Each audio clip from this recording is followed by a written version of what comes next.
하나님 말씀 고린도전서 9장 15절에서 18절까지의 말씀입니다. 고린도전서 9장 15절에서 18절까지의 말씀 교독하겠습니다. 그러나 내가 이것을 하나도 쓰지 아니하였고 또 이 말을 쓰는 것은 내게 이같이 하여 달라는 것이 아니라 내가 차라리 죽을지언정 누구든지 내 자랑하는 것을 헛된 대로 돌리지 못하게 하리라.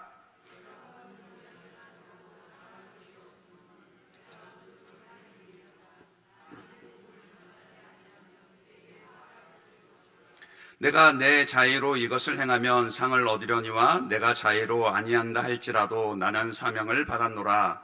그런즉 내 상이 무엇이냐? 내가 복음을 전할 때에 값없이 전하고 복음으로 말미암아 내게 있는 권리를 다 쓰지 아니하는 이것이로다. 아멘. 오후 예배 나오신 여러분들을 축복하고 환영합니다. 우리 옆에 계신 분들에게 이렇게 인사하도록 하겠습니다. 축복의 통로가 되시기를 축복합니다. 우리 다른 분들 향해서도요, 생명의 통로가 되시길 바랍니다. 저와 여러분을 통해서 하나님께서 주시는 영원한 생명의 복음이 널리 증거되어지고 또 저희들을 통해서 예수 믿는 자들이 많아져서 구원을 얻는 자가 날로 많아지게 되기를 주님의 이름으로 축복합니다. 이웃초청 사랑잔치 며칠이죠? 6월 20일입니다. 특별히 강건하여 내 집을 채우라 그랬습니다. 이쯤에서 그 말씀을 드리지 않을 수가 없을 것 같아요. 이렇게 교회에서 전도 행사를 하고 뭐 다른 행사도 마찬가지입니다만은 보면은요, 꼭 교회에서 행사하는 날 안 오시는 분이 계세요. 전도 행사니까 내가 전도하지 않으면 나는 해당하지 않습니다. 저는 안 올랍니다. 이러시면 됩니까? 안 됩니까? 안 된다라고요. 내 집을 강건하여 내 집을 채우라 하셨으니 주님의 집을 채울 때는요, 우리가 내거리에 나가서 길거리에 나가서 주님이 준비하신 혼인잔치에 초청하여 강건하여 데려와 채우는 것도 있지만 내가 채워야 할 자리도 있는 겁니다. 전도할 대상자가 없으면 괜찮습니다. 저도 알아요. 찰떡같이 약속을 했는데, 이 앞에서 좀 이런 표현 좀 그렇습니다만은 개떡같이 약속을 깨트리는 경우들이 있어요. 그 실망감 말할 수도 없죠. 그 실망감에 나도 안 가 이런 마음 들기도 합니다. 그러나 데려와서 채워야 할 자리가 있는가 하면은 내가 채워야 할 자리도 있는 겁니다. 주님의 집은 그런 거예요. 그래서 저는 이번에 기도하면서 우리가 이웃초청 사랑잔치 전도 행사를 하면서 정말로 우리가 하나님의 집을 가득 채울 수 있도록, 그러니까 이런 전도 행사뿐만이 아니라 주일 예배의 자리가 정말로 수년 내에 이 자리가 가득 찰 수 있도록, 그래서 정말로 우리 예일교회 예배 오려면 일찍 안 오면 본당의 자리를 못 앉게 되는, 제가 너무 앞서가나요? 그런 일이 일어나기를 기도합니다. 주보에 보시면 이웃초청 사랑잔치 작정을 하고 이제 작정 인원을 게시를 해 두었는데, 초청하려고 작정한 그 대상 인원이 VIP가 210명입니다.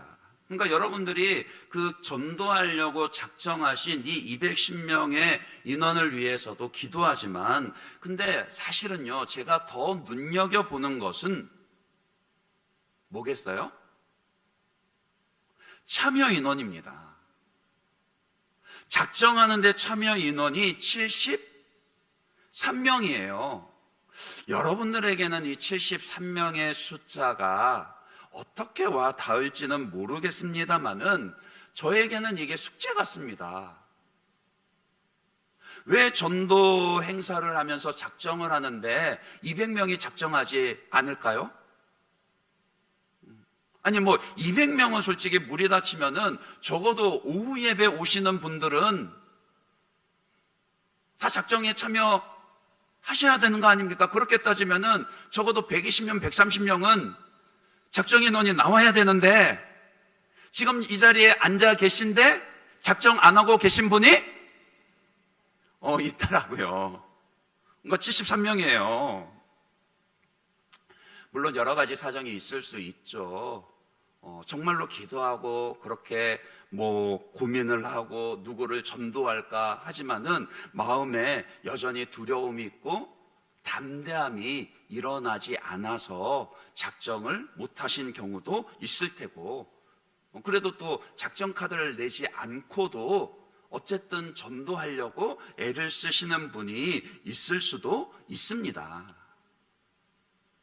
근데 현대에 신앙생활을 하는 교인들을 돌아보면은요, 더 솔직하게 이야기하면요, 많은 경우에 전도는 나와는 상관없는 거다, 이렇게 생각하고 있는 경우들이 있는 것 같다라는 겁니다. 솔직히 그렇지 않습니까? 전도는 누가 하죠? 뭔가 신앙생활에 열심히 있는 사람이 하는 겁니까? 아니면 교회에 중직자들이 하는 겁니까? 아니죠. 그게 아닙니다. 나는 신앙생활 하면서도 그냥 주일에 오전에 예배 한번 참석하고 내게 필요로 한 은혜만 받아 누리면서 신앙생활하면 이걸로 족하다? 혹시 스스로의 신앙을 그렇게 한계 짓고 있지는 않냐라는 겁니다. 정말 솔직하게 한번 대답을 해보시면 좋겠습니다. 전도는 누가 합니까? 정말 나도 전도해야 하는 것입니까? 오늘 칼럼에도 썼습니다만은 마이클 그린이 이야기한 대로요, 최초의 복음 전도자는 우리 예수님이십니다. 그러니까 예수님 자신이 곧 복음이라. 그러니까 참 하나님이신 동시에 참 사람이신 예수님이 이 땅에 오셔서 우리의 죄를 대신 짊어지고 십자가에 못 박혀 죽으심으로 그 죄값을 다 치르셨고, 부활하심으로 그 영원한 생명을 예수 믿는 자들에게 주신다. 그래서 하나님의 아들 예수 그리스도 곧 복음의 시작이라. 마가복음 1장 1절 말씀처럼 예수님이 곧 복음입니다. 그러나 동시에 예수님은 뭐라고요? 최초의 복음 전도자라는 거예요. 그러니까 전도 누가부터 시작했냐고요? 예수님부터요. 하나님의 아들이신 복음이신 예수님이 친히 이 땅에 오셔서 큰 소리로 외쳐 전파하시기를, 내가 곧 길이요 진리요 생명이니 너희는 나를 믿으라. 나를 믿는 자가 구원을 받고 영생을 얻으리라. 주님이 그렇게 전도하셨다라고요. 그러니 예수님을 주와 구주로 믿고 예수님을 따른다라면 저도, 여러분도 다들 뭐라고요? 전도자가 되어야 하는 것이죠. 전도자로서 그 길을 가신 예수님의 뒤를 따라야 하는 것이죠. 그러니까 교회 안에서 말하자면은 코어 신자, 핵심적인 신자가 있고 사이드 신자, 그러니까 변두리에서만 머무는 신자가 있고, 이런 식으로 나누는 것은요 굉장히 안 좋은 겁니다. 그건 중세시대 때부터 이어져 온 말하자면은 교회의 병폐예요. 그러니까 건강한 교회는 어떤 교회예요? 주님이 주신 사명에 하자 하면은 하는 교회가 건강한 교회입니다. 주님의 그 맡기신 사명 가운데 우리가 함께 달려가려고 할 때에 나는 밭갈러 가고, 나는 장가 가고 시집 가고, 나는 소 돌보러 가고 소는 누가 키우나? 이렇게 되면은 그 교회는 뭐라고요? 건강하지 못한 교회죠.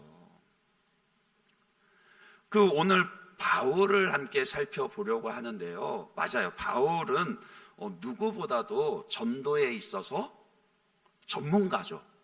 그렇지 않습니까? 다메섹 도상에서 부활하신 예수님을 만나고 그 이후에 그의 삶은 온전히 그 생명의 복음을 전하는 것에 헌신된 삶을 살았던 정말로 첫 손가락에 꼽히는 복음 전도자입니다.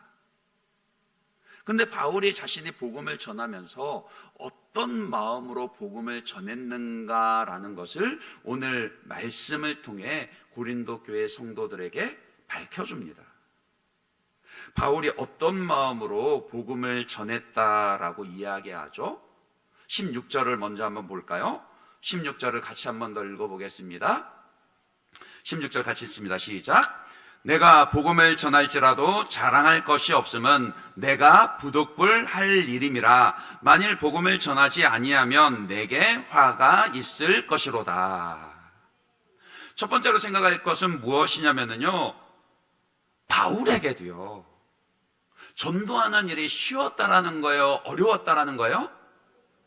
어려웠다라는 거예요. 여기서 그가 이렇게 이야기했죠. 내가 복음을 전할지라도 자랑할 것이 없으면 내가 어떻게 하는 거라고요? 부득불할 일임이라. 이 부득불한다라는 표현이 어떤 의미죠? 그렇죠. 썩 내키지 않지만 마지못해서 한다. 솔직히 이런 의미입니다. 바울이 복음을 전하기 위해서 치렀던 대가를 생각하면요, 충분히 이해가 가요. 그가 복음을 전한다고 해서 가는 곳마다 사람들이 환영하고 그를 영접하고 다 예수를 믿었습니까? 아니에요. 오히려 바울이 전하는 복음을 거부했을 뿐만이 아니라 그를 반대하고 때리며 욕하고 가두고, 또 그것 때문에 강도의 위협과 길의 위협과 바다의 위협과 굶주림의 위협과, 그러니까 바울은 그 모든 위험을 무릅쓰고 부득불 복음을 전했다, 그렇게 이야기합니다. 왜 부득불 그렇게 했죠? 그러니까 우리만 전도를 부담스러워하고 힘들어한 게 아니라고요. 바울도 부담스러워하고 힘들어했습니다. 그런데도 했다라고요. 부득불 내가 할 일임이라. 왜 그렇게 했습니까?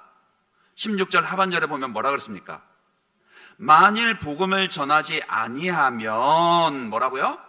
내게 화가 있을 것이로다. 이 말씀을 단순히 전도해라고 협박하는 그런 말씀으로 받아들이시면 안 됩니다. 여기서 바울이 이야기하는 화가 뭘까요? 전도하지 않으면 사업이 잘 안 됩니까?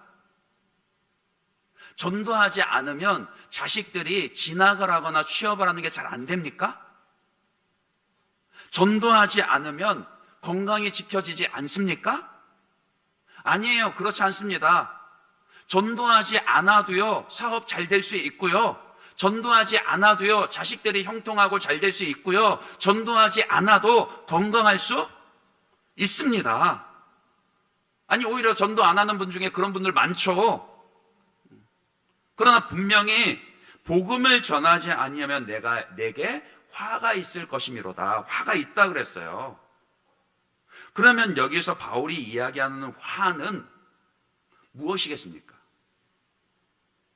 그가 그토록 부담스러워하면서도 부득불 복음을 전할 수밖에 없었던 그 이유요. 그 화가, 바울이 두려웠던 화가 무엇이겠습니까? 바로 주님의 책망이고 질책입니다. 바울이 가장 두려워했던 것은 그거예요. 건강을 잃는 거 아니었습니다. 자기가 성공하지 못하고 실패하게 되는 것 아니었습니다. 안락함을 잃어버리고 고난 가운데 처하는 거 아니었습니다. 바울이 정말 두려워했던 것은 무엇이냐? 주인의 책망이었어요. 주 예수 그리스도의 그 질책이었습니다. 왜요? 스스로를 그리스도의 노예로 여겼으니까요. 그러니까 지난주에도 말씀을 드렸죠. 복음을 믿으면, 복음을 우리가 믿고 영접하면 반드시 우리 안에 변화들이 나타나야 한다라고요. 정체성의 변화가 나타나야 하고, 삶의 모습 가운데 변화가 나타나야 하고, 삶의 목적과 가치의 변화가 나타나야 한다 그랬습니다. 가진 신앙이 참 믿음이라면 반드시 저와 여러분에게서 그런 변화들이 확인이 되어야 합니다. 그러니까 정체성의 변화가 있었어요. 이제 더 이상 나는, 내 삶은 내가 주인이 아니다. 내 인생은 다른 무엇이 주인이 아니다. 오직 누가요? 예수님이 나의 주인이시다. 그래서 스스로를 소개하기를 나는 그리스도의 노예라, 그렇게 소개하는 것을 서스럼이 없었습니다. 그러면은 내가 그리스도의 노예다, 주님의 종이다로 가면은 무엇이 가장 두렵겠습니까? 주인의 질책이죠. 주인의 책망입니다.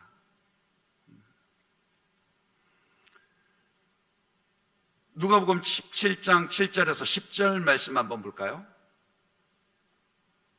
누가복음 17장 7절에서 10절 말씀요, 교독해서 한번 읽어보도록 하겠습니다. 너희 중 누구에게 밭을 갈거나 양을 치거나 하는 종이 있어 밭에서 돌아오면 그더러 곧 와 앉아서 먹으라 말할 자가 있느냐?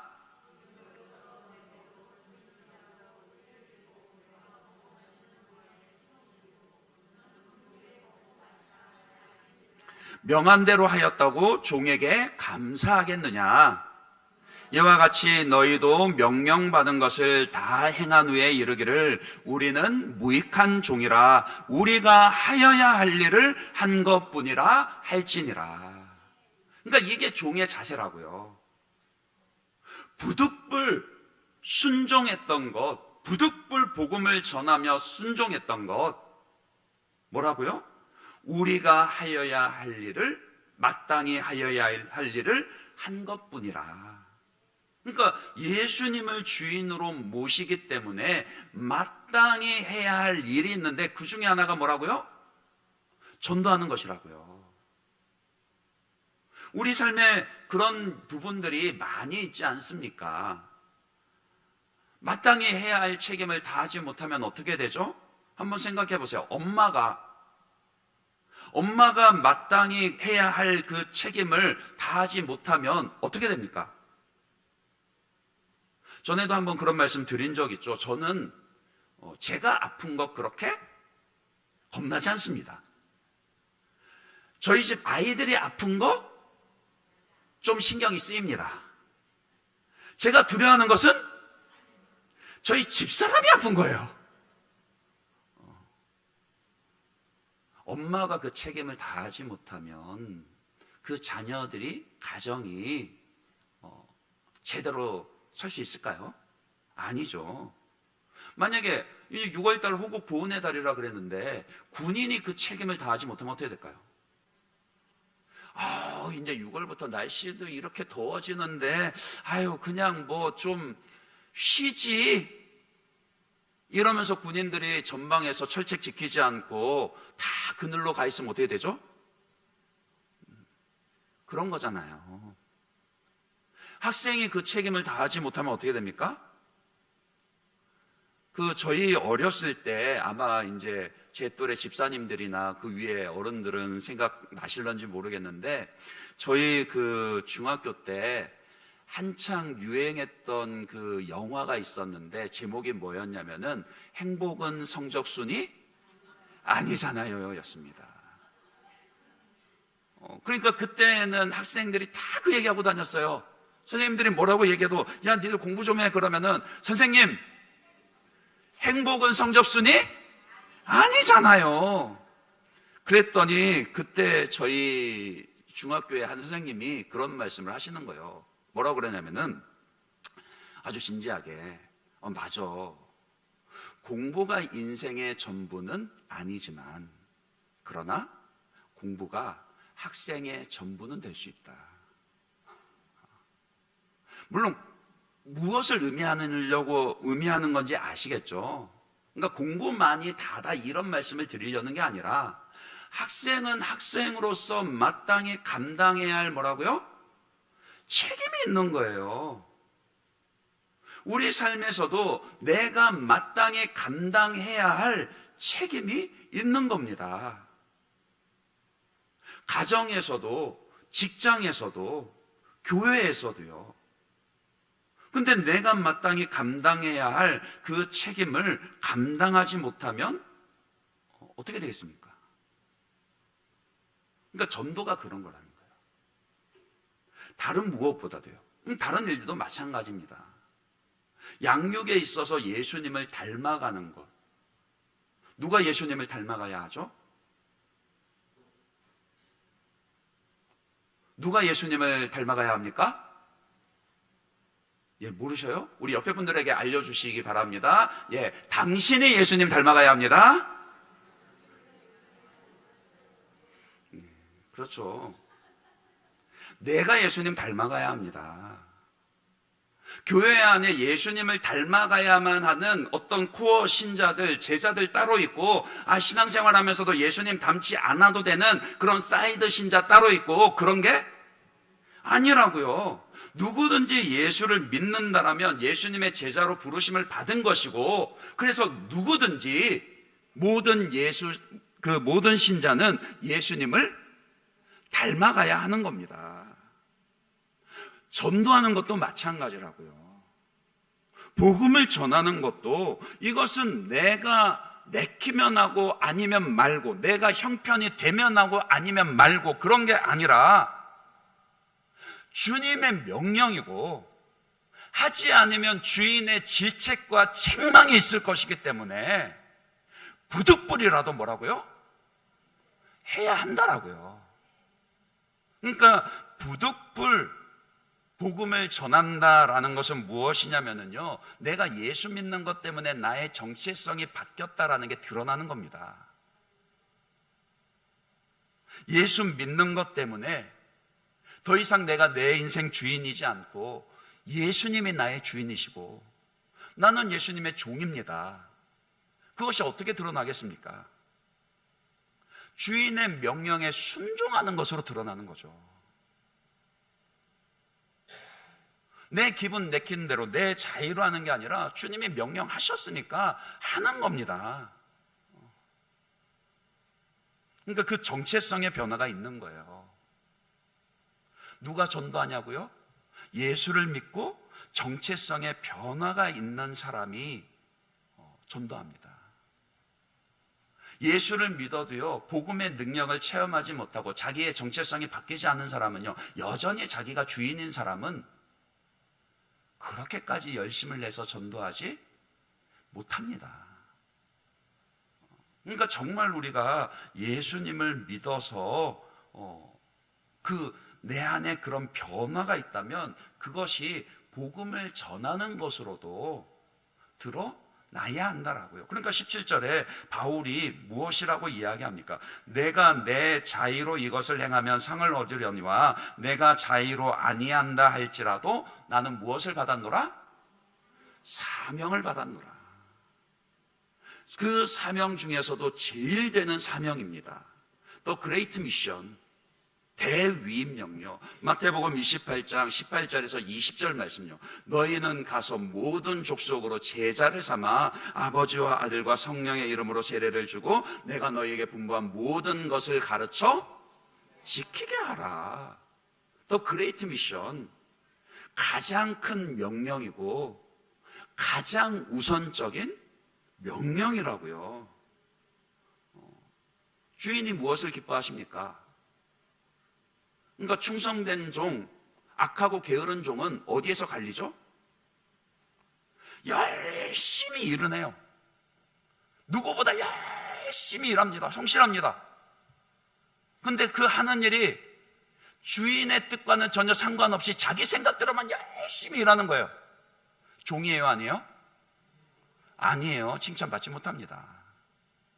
진짜 주인은요, 진짜 종은요, 충성된 종은요, 자기 생각대로가 아니라 주님이 명한 대로, 주님의 뜻대로 온전히 충성하는 종이라야 인정받고 칭찬받는 종이 되는 것입니다. 그러니까 바울이 내가 부득불 복음을 전하노라 이 말한 거예요. 그러니까 부득불 전하면서 자기의 목숨까지 걸었던 것은 단지 그가 남들에게 보이기 위한 게 아니라고요. 그는 정말 예수님 안에서 그 정체성이 변화되었고 나는 그것에 이제 내 인생을 건다, 그런 고백이 있었기 때문입니다. 그게 어디 바울에게만 해당합니까? 만약에 그렇다라면은 오늘 이 고린도 교인들에게 이런 말을 전하지 않았겠죠. 그러니까 바울이 전도하는 그 마음에 첫 번째로 볼 수 있는 것이 부득불했다라는 거예요. 이제 여기서 우리가 좀 더 확장을 해서 적용을 해보면 무엇이냐면요, 복음으로 인한 정체성의 변화가 확인이 되는 겁니다. 예수님을 나의 주인으로 모시면 그분의 명령을 따라 전도하지 않을 수 없습니다. 부득불이라도 주인의 그런 책망을 받지 않기 위해서 남은 2주간의 전도에 열심을 내시는 여러분 되시길 바랍니다. 예. 그런데요, 바울이 오늘 정말 이 말씀에서 하고 싶은 것은 무엇이냐면요, 너희의 신앙이, 우리의 신앙이 그 정도 수준에서 그치면 안 된다라는 거죠. 왜요? 부득불하는 것은 상이 없기 때문입니다. 그러니까 부득불하는 것은 당연한 것이고 마땅히 해야 하는 것이에요. 부득불하는 것은 하지 않으면 책망이 있지만 한다고 해서 상이 있지는 않습니다. 아니, 생각해 보세요. 학생들이 시험 치면 다 상 받습니까? 다 상 받아요? 아니에요. 누가 상을 받죠? 일정 수준과 기준을 넘어야지 상을 받는 겁니다. 남들보다 더 좋은 성적을 거두든지 아니면 이전 성적보다 훨씬 월등하게 진보를 나타내든지 뭔가 요구하는 그런 기준을 넘어서야지, 상을 줄만 해야지 상을 받을 수 있는 것이죠. 근데 부득불하는 것으로는 이 기준을 넘을 수 있다고요? 없다고요? 없다고요. 우리가 예수님께 순종하는 것은요, 당연한 겁니다. 아까 우리가 누가복음 말씀에서도 보았듯이 마땅히 내가 해야 할 일을 하였을 뿐이라. 그게 종의 태도입니다. 그러니까 그 당연한 것만으로는 상을 받을 수 없다라고요. 그럼 어떻게 해야 하죠? 그러니까 바울의 고민이 여기에 있었습니다. 자기는 사도로 부르심을 받았고 그리스도 예수의 종으로, 노예로 주님의 명령을 따라 복음을 전하는 일에 자기의 전 생애를 헌신하며 그렇게 몰두하고 살아가는데 단지 내가 헌신만 하고 마땅한 수준에서만, 부득불하는 일에 그 수준에서만 그치면 자기에게는 상이 없을 거란 말이에요. 그래서 그게 그의 고민이었습니다. 그래서 어떻게 합니까? 그럼 내가 이왕 전도를 하는데 어떻게 할 건가? 내가 어떻게 해야 주인의 상을 받을 수 있을 것인가? 단지 그 책망을 면하는 수준이 아니라 어떻게 해야 주인의 칭찬을 받을 수 있을 것인가? 그것을 다르게 표현하면 뭐라고요? 상을 바라는 신앙입니다. 저는 저와 여러분이, 우리 예일교회 모든 성도님들이 이런 태도의 신앙을 가지기를 바랍니다. 그러니까 부득불해야 하는 수준에서 그치는 거 아니라요. 하나님의 상을 바라는 거예요. 그러니까 우리 예일교회의 비전이 뭐죠? 하나님의 주여 이게 바로 안 나오시면 곤란합니다. 네. 우리 예일교회 비전이 뭐죠? 하나님의 기쁨이 되는 교회, 세상의 위로가 되는 교회. 그러니까 하나님의 기쁨이 된다는 게 뭐겠어요? 부득불하는 수준에서만 그치면은 그게 하나님의 기쁨이 되겠습니까? 부득불하는 수준에서만 예배를 드리면 그 예배가 하나님께 기쁨이 되겠습니까? 부득불하는 수준에서만 우리가 나눔이 있고 교제가 있다면 그게 하나님께 기쁨이 되겠습니까? 아니라고요. 우리 신앙생활의 모든 면에 있어서 부득불하는 것을 뛰어넘어서요, 하나님을 기쁘시게 하는 그런 모습이 있기를 바랍니다. 그러려면 어떻게 해야 된다라고요? 하나님을 감동시킬 수 있어야 되겠죠. 한번 정직하게 여러분 스스로를 한번 돌아보십시오. 지금 주인 되신 하나님께서 나를 보시면 하나님이 나 때문에 감동을 받으시겠는가? 우리가 마땅히 해야 할 일 수준에, 아니 부득불해야 하는 것에도 미치지 못한다라면 주인이 근심하시고 책망하시겠죠. 근데 그게 아니라 그냥 부득불하는 수준에서만 그치고 신앙이 거기에서 만족하고 있으면요, 하나님을 기쁘시게 할 수도 감동시킬 수도 없습니다. 그러면 신앙생활 재미가 없어요. 관계라는 게 그렇잖아요. 부부관계도 그렇고 부모 자식 간의 관계도 그렇고요. 서로에게 기쁨이 되어주고 감동이 될 때, 그때 뭐라고요? 그 관계에서 힘을 얻습니다. 서로에게 감동이 되어질 때 그 관계가 에너지가 넘쳐나게 돼요. 그러니까 하나님과의 관계에서도 마찬가지입니다. 나는 하나님 앞에서 늘 그냥 부득불, 그냥 마땅히 해야 하는 것만 겨우겨우 해내는 그런 수준, 그런 신앙생활 하는데 어떻게 하나님이 넘치는 은혜를 주시고 능력을 베푸시며 상을 주시겠습니까? 그렇잖아요. 그러니까 우리가 신앙생활 가운데서도요, 힘을 얻으려면요, 신앙생활 가운데 진짜 하나님의 능력 베푸심을 경험을 하려면 하나님을 감동시키는 자리까지 나아갈 수 있어야 한다라고요. 그것이 전도에서도 드러나야 됩니다. 그래서 바울은 고민했어요. 내가 어떻게 해야지, 이게 나에게 주어진 사명이고 마땅히 해야 할 일인데 그 부득불하는 수준을 넘어서서 하나님을 감동시킬 수 있을 것인가. 그래서 그가 결심한 게 뭡니까?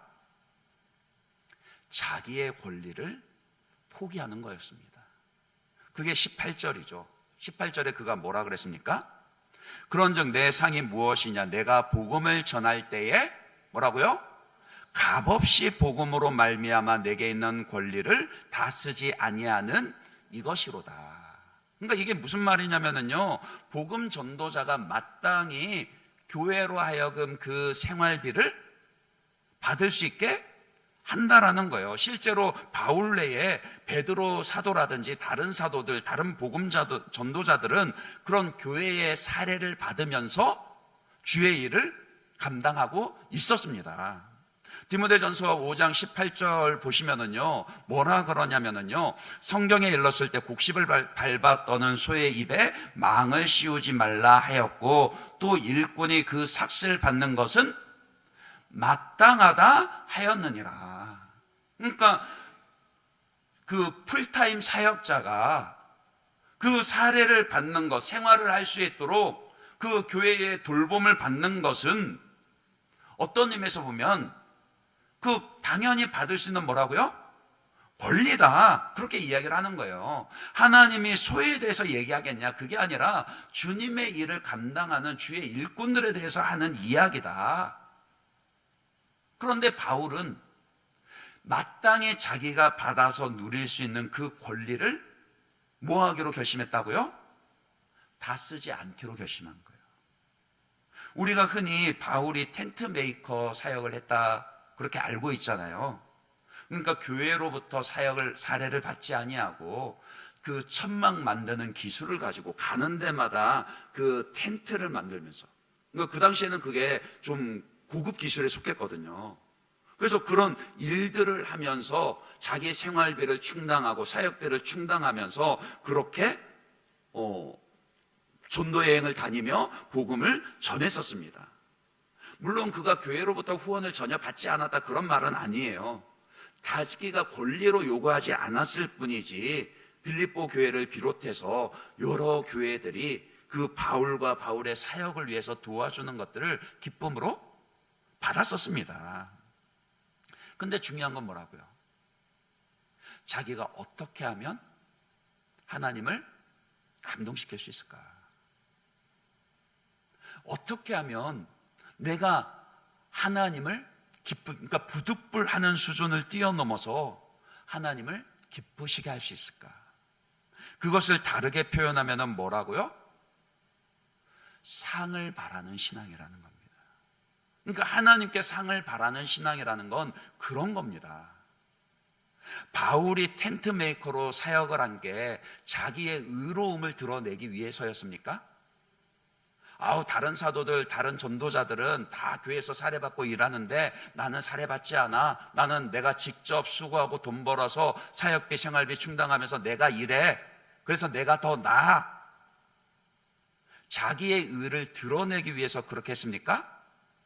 아니에요. 그런 거 아닙니다. 그의 중심에는 오직 그가 하나밖에 없었어요. 어떻게 하나님을 감동시킬 수 있을까? 자기 의를 자랑하는 것으로는 상을 받지 못한다는 것 너무나도 잘 알고 있었습니다. 내가 남들보다 더 낫기 때문에 그래서 하나님께 상을 받는 게 아니라고요.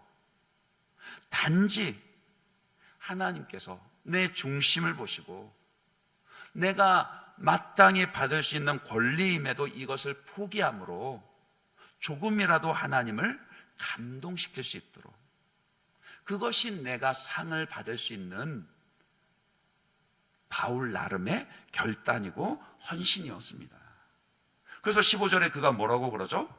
15절에 보시면은요, 그러나 내가 이것을 하나도 쓰지 아니하였고 또 이 말을 쓰는 것은 내게 이같이 하여 달라는 것이 아니라, 그러니까 자기가 포기한 그 권리를 이제라도 나에게 챙겨달라 그런 말이 아니라고요. 그러면서 그 뒤에 뭐라 그럽니까? 내가 차라리 죽을지언정 누구든지 내 자랑하는 것을 헛된 대로 돌리지 못하게 하리라. 왜 이렇게까지 얘기합니까? 주님이 주실 상을 포기할 수 없었거든요. 그가 그렇게 복음 전도 가운데 헌신하며 희생했던 것, 이 땅에서 보상받기를 원한 게 아니라 정말 하나님이 상 주심을 바랬기 때문에 그것 빼앗기지 않으려고 이렇게까지 했던 겁니다. 그러니까 그 마태복음 6장 21절 말씀에도 예수님께서 그런 말씀하셨죠. 무슨 말씀하셨습니까? 같이 한번 읽어볼까요? 같이 읽습니다. 시작. 내 보물이 있는 그곳에는 내 마음도 있느니라. 그러니까 그의 마음이 하나님이 주실 그 상급이에요. 하나님 나라에 쌓아둔 보물에 그의 마음이 있었다라는 겁니다. 좀이나 동록이나 도둑질하는 자들이 자기의 상을 빼앗아가지 못하도록, 남들보다 내가 낫다는 자기 의를 자랑하고 증명하려는 게 아니라 하나님을 감동시키고자 하는 그런 마음이요. 그 마음이 바울이 복음을 전하는 것 가운데 드러났다라는 거예요. 이제 6월 20일 이웃조성 사랑잔치를 앞두고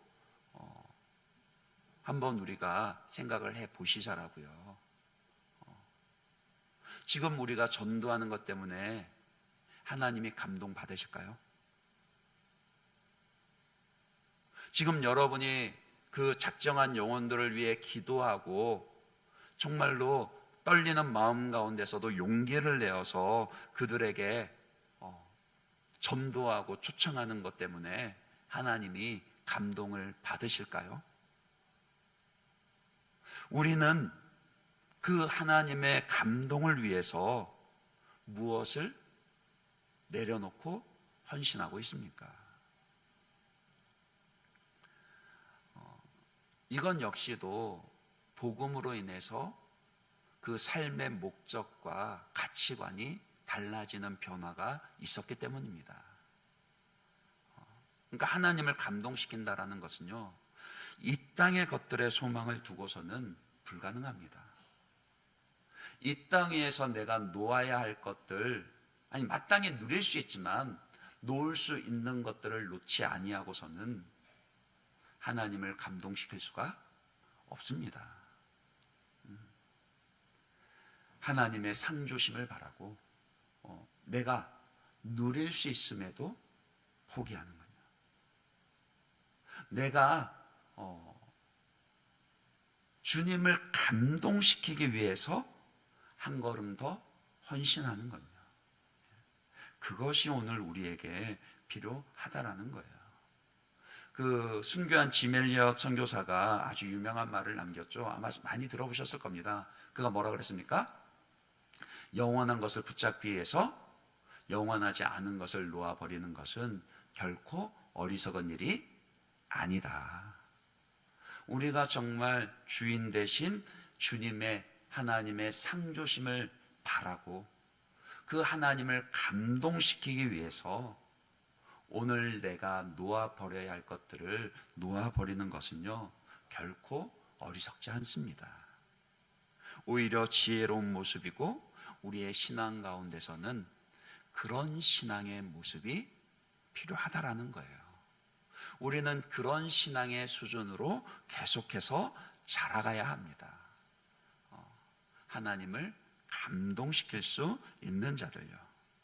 말씀을 맺습니다. 저와 여러분은 하나님을 기쁘시게 하는 성도들이 되어야 합니다. 부득불 해야 할 일은 그거는 해야 되는 거예요. 그것조차 아니하면 뭐라고요? 책망이 있습니다. 주인의 책망이 곧 화가 있습니다. 그러나 우리는 부득불 해야 하는 수준에서 만족하면 안 됩니다. 주인을 감동시키고 그 주인 대신 하나님의 상을 받을 수 있도록 바울이 그랬던 것처럼요, 내가 마땅히 누릴 수 있는 권리까지도 내려놓고 포기할 수 있는, 그래서 온전히 나로 인해 하나님이 감동하시고 기뻐하실 수 있는 그런 신앙인들이 될 수 있길 바랍니다.